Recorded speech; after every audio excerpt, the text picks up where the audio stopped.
Attention all Americans, we are anonymous. In early December of 2012, a crazy person in Connecticut went to a school and killed 20 school children and a number of adults. The attack in a theater in Colorado was the act of a crazy person. There are always some crazy people, and there are already laws in place making it illegal for them to obtain or to use them. It is illegal to take a firearm into a school or a theater. It is illegal to kill people, yet these laws did not stop these events because criminals do not obey the law. Only law-abiding citizens obey the law, and the law-abiding citizens are not the problem. Connecticut is the fourth highest gun control state in the country, and it's very hard to get a gun. Chicago and New York have the highest crime rates, and each has had total gun bans for years, yet gun violence increased.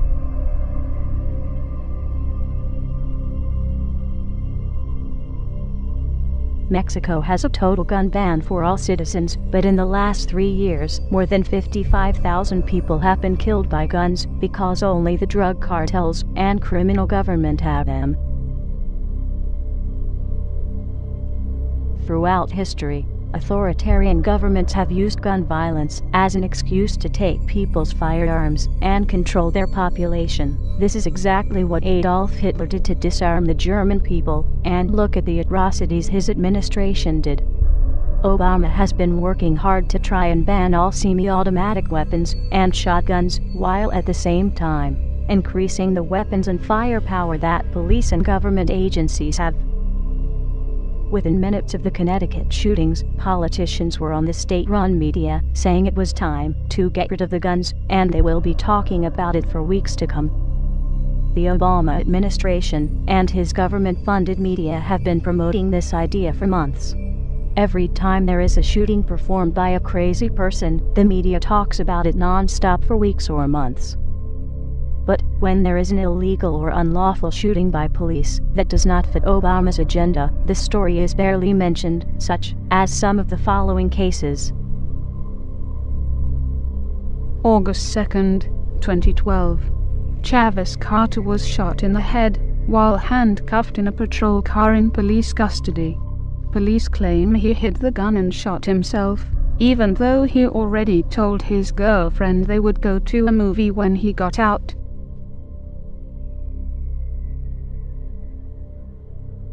January 2009. Bart police officer Johannes Messel shoots and kills a handcuffed, restrained, unarmed man, while multiple other police officers are around.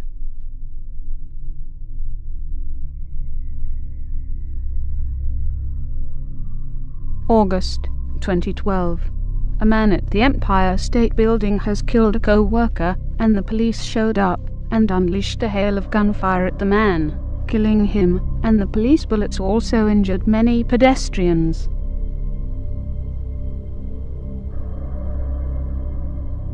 July 2012. Some protesters demand answers from police about why they shot a man in the back. The police responded on the crowd of protesters that had many children under the age of 10, with rubber bullets and attack dogs.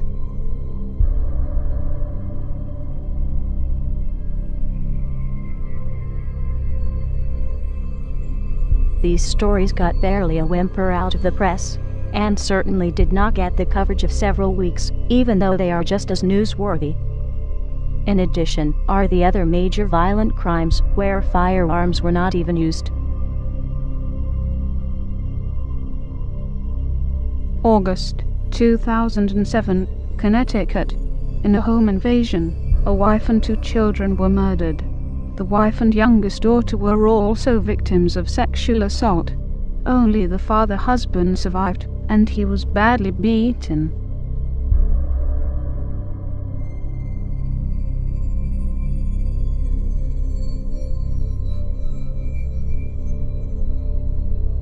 October 2012. A mother and her 2 children were brutally murdered in California home. The suspect did not choose a firearm.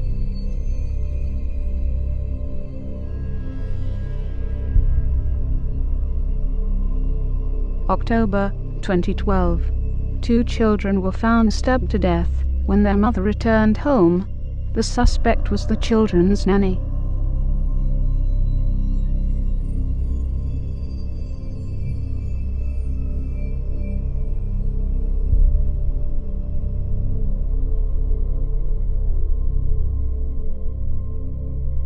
September 2012. Siblings' throat slit by intruder.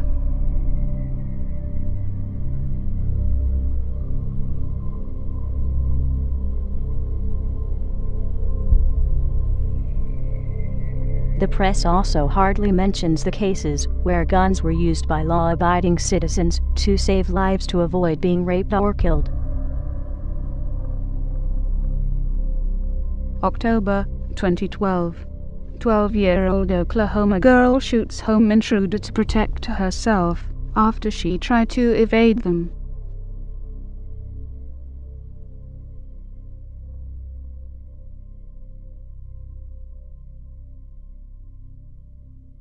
January 2012. 14-year-old boy kills intruder when a gang of 4 men break into his house, where he was alone with his 17-year-old sister.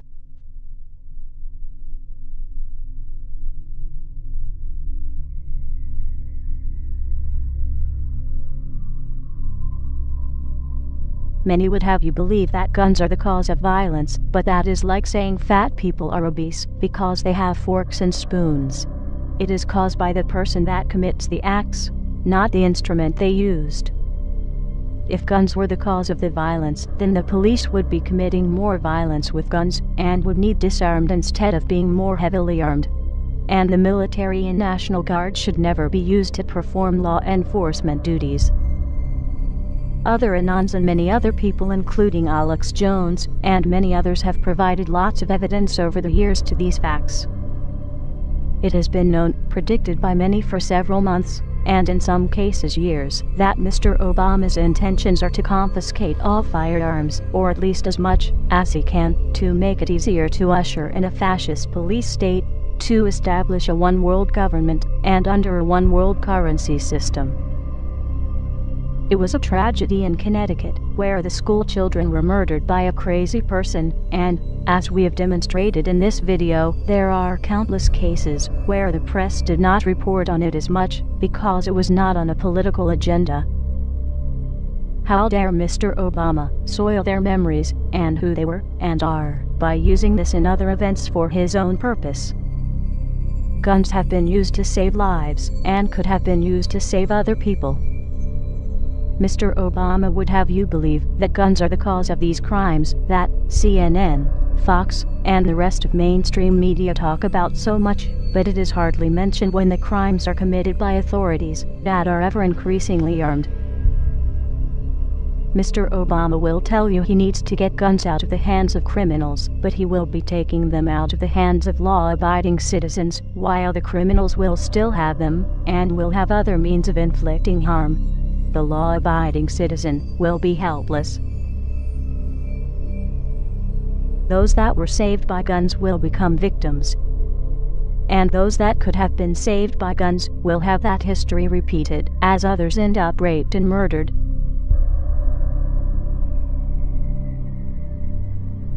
Mr. Obama, the Second Amendment of the U.S. Constitution does not talk about an army. That is covered elsewhere in the Constitution.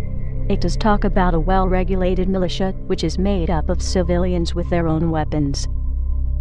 The Second Amendment of the U.S. Constitution does not talk about protecting government or government resources, but it does talk about being necessary for the security of the free state. The Second Amendment of the U.S. Constitution does not say a single word about hunting or sport, but it does say, "The people's right to keep and bear arms shall not be infringed." To the American people, as many laws have been banning firearms in cities such as Chicago, New York, and Washington, D.C., have been implemented, and, as the courts get them, they are now being overthrown as unconstitutional.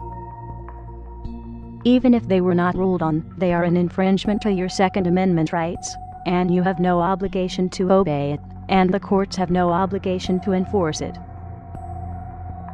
No one is bound to obey an unconstitutional law, and no courts are bound to enforce it. Mr. Obama, as the chief law enforcement officer of the country, you are responsible for the conduct of those under your command. There will be no further tolerance of any of the following: any act to infringe on any of the Bill of Rights, as identified in the U.S. Constitution. Any act to seize or locate any firearms or ammunition. Any act to control the ownership of firearms or ammunition.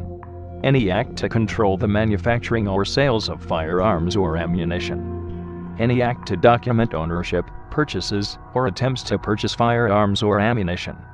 Any act to deploy or stage for deployment any military forces or government employees or agents thereof, for the purpose of asserting control over the population, or the rights of the people, or the states, as defined in the U.S. Constitution, such as would be used in martial law. Any act to write, form, negotiate, enter into, or comply with any international treaty that would or could do any of the points mentioned previously. Read versus Covert 354 U.S. 1, 1957. Treaties do not confer powers not authorized by Constitution.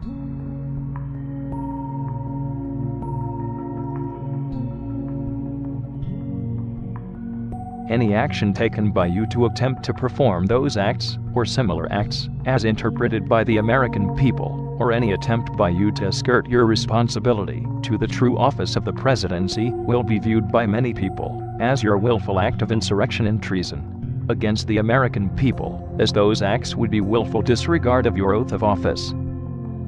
Any further attempt by you, your administration, law enforcement, or those under authority of the presidency to perform or assist in performance with any body attempting such acts will be viewed by many people as your willful act of insurrection and treason against the American people, as those acts would be willful disregard of your oath of office. Any further attempt by you, your administration, law enforcement, or those under authority of the presidency to do any of those acts mentioned, or anything similar, will be viewed by many people as your willful act of insurrection and treason against the American people, as those acts would be willful disregard of your oath of office. Upon such acts, it is the responsibility of the Vice President and Cabinet members to immediately exercise their authority under the 25th Amendment of the U.S. Constitution to remove you from office. Failure of such act may be viewed as an act of insurrection and treason by the Vice President and Cabinet members, as such failure would be willful disregard of each of their oath of office. Upon failure of the Vice President and Cabinet members to perform such duty of your removal, it then falls on Congress to immediately force your removal by legal means. Failure of any member of Congress to perform such duty, or to hinder it in any way, will be viewed by many people as an act of insurrection and treason against the American people, as such failure would be willful disregard of each person's oath of office. Upon failure of the Congress to perform such duty, it will be the responsibility upon the United States Supreme Court for failure to act in past or present to rectify said situation, and as such will be viewed by many people as an act of insurrection and treason against the American people, as such failure would be willful disregard of each Supreme Court justice's oath of office. Upon failure of all the aforementioned bodies to perform such duty, it will be the authority and duty of any and all members of the United States Armed Forces to remove the President, Vice President, Cabinet members, and members of Congress, and the U.S. Supreme Court justices from power by military force. Failure by all military members to perform such duties will constitute as an act of civil war against the American people by said authorities.